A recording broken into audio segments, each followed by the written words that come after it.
Merci d'être au rendez-vous d'Économie le Max sur i24 News. Au sommaire de cette édition, le pétrole, $60 le baril contre 115 il y a 6 mois. Faudra-t-il s'y habituer ou bien les cours sont-ils appelés à bientôt remonter? Arabie Saoudite, Russie, Iran, gaz de schiste américain. Comment démêler autant d'intérêts? Coup de projecteur dans un instant sur les enjeux de l'or noir avec le docteur Franck Khalifa. Et puis découverte également du vin palestinien à Taïbé, village chrétien. Une brasserie a voulu profiter de Noël pour lancer sa production. Un pari pour un secteur quasi inexistant dans l'économie locale. Le succès sera-t-il au rendez-vous? On voit cela dans quelques minutes. Voilà pour les titres et bienvenue à tous. Le point avant d'y revenir sur l'actu économique internationale. Wall Street d'abord qui a fêté hier le 51e record de l'année en clôture pour l'indice S&P 500. Nouveau palier historique, on est au-dessus désormais des 18 000 points. 18 024 plus 0,36% grâce évidemment aux chiffres spectaculaires de la croissance américaine. On vous le disait hier, cette hausse de 5% du PIB au troisième trimestre au-delà des prévisions. Et on veut croire à New York que la tendance va se poursuivre. Les perspectives de croissance, gains et rentabilité sont assez fortes. Les marchés boursiers sont tournés vers les indicateurs de l'activité économique. Ils anticipent une année assez solide pour la croissance et les bénéfices aux États-Unis. Nous nous attendons à une hausse de plus de 8% pour le S&P 500 en 2015. Oui, en attendant, le dollar en profite autour de 1,22$ ce mercredi pour 1 euro.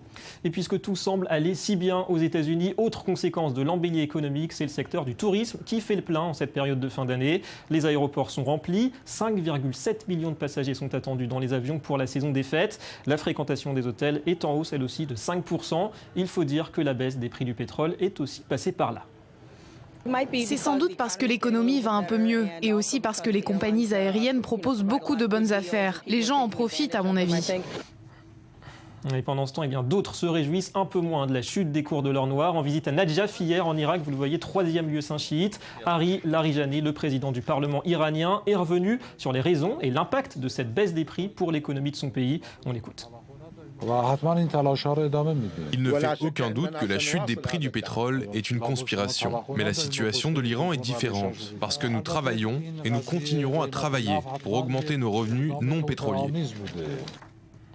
Oui, on le rappelle, 6e producteur mondial de pétrole. Allez, changement de décor avec bientôt un concurrent pour le canal de Panama. Le Nicaragua a lancé officiellement hier les travaux de son très controversé projet. 280 km de voies navigables pour relier Atlantique et Pacifique. 50 milliards de dollars, 50 travaux et la Chine comme maître d'œuvre. Problème, le tracé coupe le lac Cocibolca, la plus grosse réserve d'eau douce d'Amérique latine. L'ambition des autorités est tout simplement de faire du Nicaragua le pays le plus riche de la région. Il en est actuellement le deuxième plus pauvre. Avec cette nouvelle ressource, ce canal, je suis sûr que l'intégration régionale sera plus forte en Amérique centrale. Et puis en bref, les chiffres du chômage en France, comme prévu, ils sont mauvais. Plus 27 400 demandeurs d'emploi en novembre pour un nouveau total record qui frôle les 3,5 millions. C'est une hausse de 0,8% sur un mois. Sachez qu'à l'inverse, en Israël, le taux de chômage est tombé à 5,6% le mois dernier contre 5,7% en octobre. Et on en vient à ce fameux dossier du pétrole. Il est actuellement sur toute l'étape des décideurs économiques. Ralentissement de la croissance mondiale et donc de la croissance de la demande. Les cours sont victimes, on le sait, d'une surabondance de l'offre. Et pourtant, l'OPEP et à sa tête l'Arabie Saoudite refusent toute réduction de sa production au risque de faire encore baisser les prix. Une fermeté qui intrigue. Et avant d'en parler avec Franck Khalifa, les précisions de Johanna Citruc. Tout a commencé il y a 6 mois.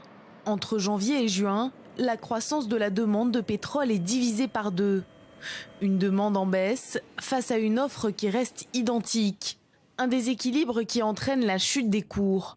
Alors qu'il s'est changé à près de 115 $, aujourd'hui, le baril de Brent tourne autour de 60 $. Pour beaucoup, il suffirait de diminuer la production de pétrole pour faire remonter les prix. Une idée que refuse catégoriquement l'OPEP. Nous ne sommes pas devant un désastre, cela est déjà arrivé avant. Nous sommes juste devant une surproduction temporaire. Cette surproduction sera corrigée car le marché est solide.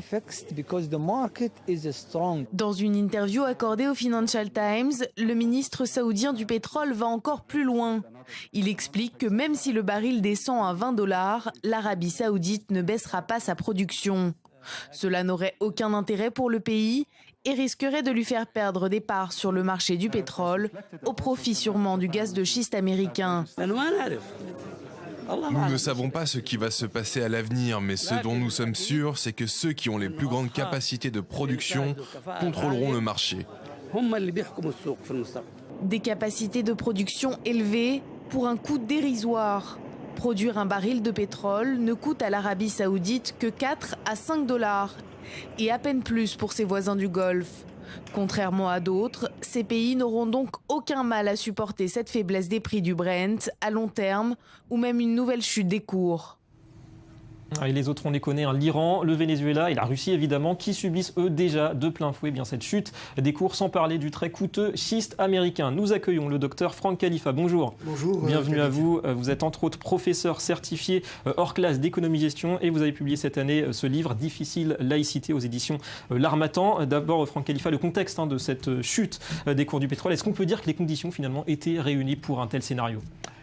Je pense que oui, compte tenu effectivement du contexte. Pour analyser un contre-choc pétrolier, il faut voir le contexte général. Contre-choc pétrolier. Le contre-choc pétrolier. Ouais. Donc il faut voir le contexte général, c'est-à-dire le contexte au niveau de la position des États-Unis au niveau mondial. Les États-Unis ont un rôle de leadership en matière économique. Ils ont une part très importante dans cet affaissement du prix du pétrole, puisque ce sont les premières réserves mondiales, les premiers aussi producteurs en pétrole de schiste. Ouais. Donc il y a une offre mondiale certainement assez forte. Ouais, et puis la croissance américaine aussi qui est là. Alors la croissance américaine est insolente puisque nous avons des prévisions de l'ordre de 3% pour l'année prochaine et cette année elle était de 2,2% environ avec des chiffres de chômage aussi intéressants, un plein emploi. Alors il faut savoir qu'il y a une qualité de la main-d'œuvre américaine indéniable. Ils ont su repenser leur modèle économique. Le facteur travail n'est pas un facteur homogène. Et puis la vigueur aussi de la consommation des ménages qui tire cette économie. La vigueur aussi et l'existence aussi d'un grand marché. Ouais. Un grand marché dans lequel s'inscrit. Économiquement, on peut dire que toutes les conditions étaient réunies pour cette chute. Toutes les conditions étaient réunies. Ouais. Alors, c'est très différent pour vous, ce contre-choc, comme vous l'avez dit, pétrolier, d'un vrai choc pétrolier, qui, pour ces chocs pétroliers, c'est surtout des éléments politiques qui amènent la hausse des cours. Alors, je ne suis pas entièrement d'accord avec ce que vous dites, mais je pense d'abord si vous faites allusion aux deux premiers chocs pétroliers, c'est-à-dire le premier choc pétrolier de 1973 avec un quadruplement du prix du pétrole, bien évidemment on lie ça aux événements de la guerre de Kippour, mais les économistes lient à autre chose. D'accord ? Et puis ce premier choc pétrolier avait produit sur les économies des pays développés l'apparition d'un nouveau phénomène qu'on appelait stagflation, c'est-à-dire la coexistence de récession de l'économie et d'inflation galopante. C'est un petit peu le scénario qu'on retrouve un petit peu aujourd'hui en Europe. Pas tout à fait. On a aujourd'hui un contre-choc pétrolier, c'est-à-dire une baisse conséquente du prix du pétrole, de l'ordre... Au printemps dernier, on était à 100 dollars. On est aujourd'hui à 60 dollars. Donc vous imaginez pour la Russie le choc que cela fait, qui est le premier producteur, un des grands producteurs de pétrole fossile. Alors justement, c'est la question qu'on se pose. À qui profite cette baisse du pétrole et surtout, quelles sont les victimes ? Est-ce que c'est vraiment des raisons économiques ou est-ce que finalement, il y a une volonté aussi de faire tomber l'économie de certains pays, la Russie, l'Iran aussi ? Si vous faites allusion à la théorie du complot telle qu'elle a été dite par Téhéran, je n'y crois pas, absolument pas. Par Poutine aussi. Par Poutine, mais vous savez, c'est monnaie courante de parler de complot dans ces pays-là. Mais il est évident que, encore une fois, je reviens sur la position forte des États-Unis avec une main-d'œuvre très qualifiée.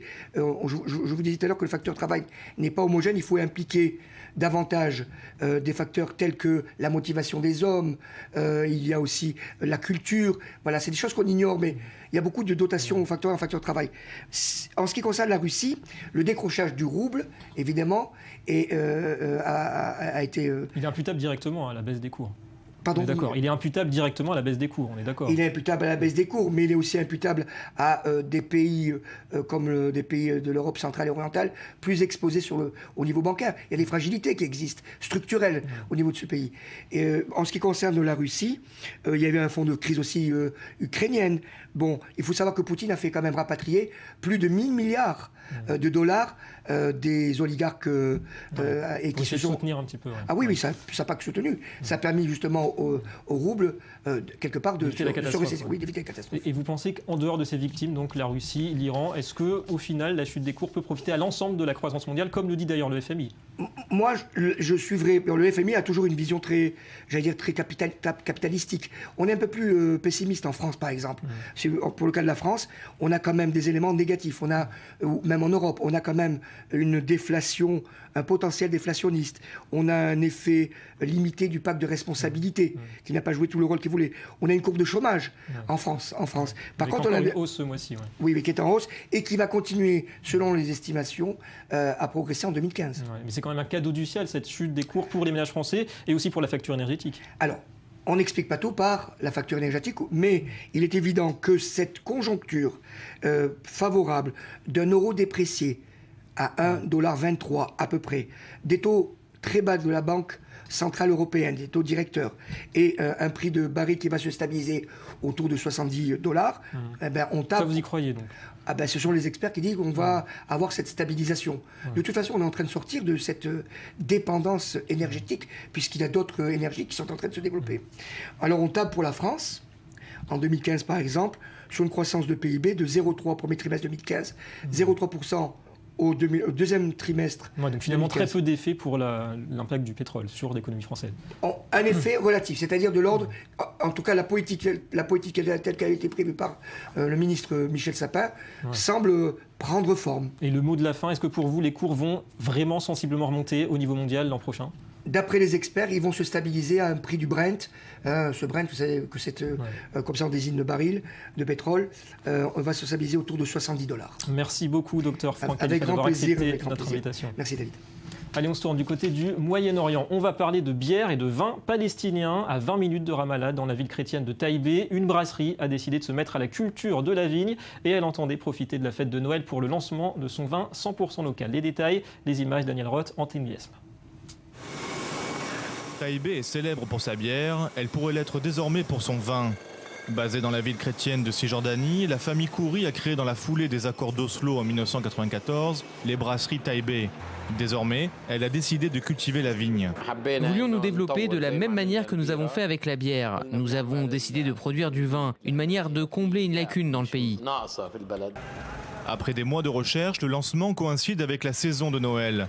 Taïbé aimerait suivre le même succès que celui rencontré pour sa bière exportée en Europe. Malgré le contrôle israélien des territoires, le chômage d'un quart de la population cisjordanienne, ce genre d'expansion peut engendrer une importante relance économique dans la région nord de Ramallah. Nous aimons notre pays et nous aimons investir dans notre pays. Cela ravive l'économie palestinienne. C'est ainsi que l'État palestinien sera établi, en ouvrant des usines, en créant des emplois et en embauchant du personnel.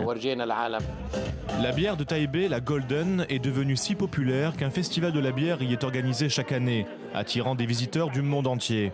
Reste que le succès est toujours précaire dans la région. Cette année, les violences ont provoqué l'annulation de l'événement. Voilà, et c'est l'heure du Media Watch. Et on va reparler de Sony pour cette revue de presse. Revirement dans l'affaire du film The Interview. Bonjour Joanna Citruc. Bonjour David. Alors l'action du japonais qui gagnait à Tokyo 4% ce mercredi. Expliquez-nous pourquoi. Oui, à la clôture du Nikkei, le titre Sony valait un petit peu plus de 2500 yens, donc une hausse de 3,98%.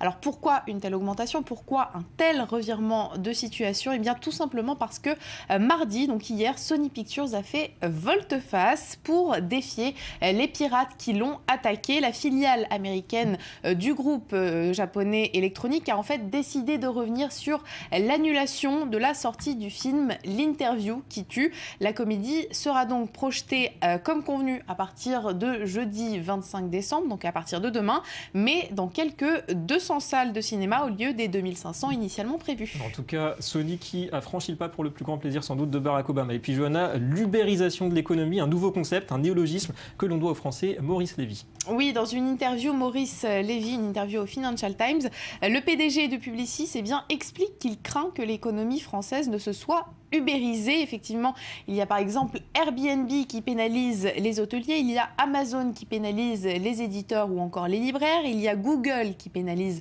la presse et puis il y a encore Uber ou plus généralement les VTC, les voitures de transport avec chauffeur qui pénalisent les taxis, d'où le terme se faire ubériser. s'écraser, autrement dit se faire dévorer par ses concurrents, des concurrents qui sont de plus en plus féroces, de plus en plus tenaces, notamment depuis l'émergence de l'économie collaborative. Ce sont en fait des particuliers qui proposent des biens ou des services qui sont souvent moins chers que ceux qui sont offerts, ceux qui sont proposés par des professionnels. L'économie en pleine mutation, on l'aura compris. Merci beaucoup Johanna et à demain. À demain. Et c'est tout pour cette édition. Merci à vous d'avoir été avec nous. Économie Le Mag revient demain sur i24 News. L'Afrique au programme pour un bilan de l'année économique 2014 avec Thierry Barbeau. Restez avec nous, l'information continue.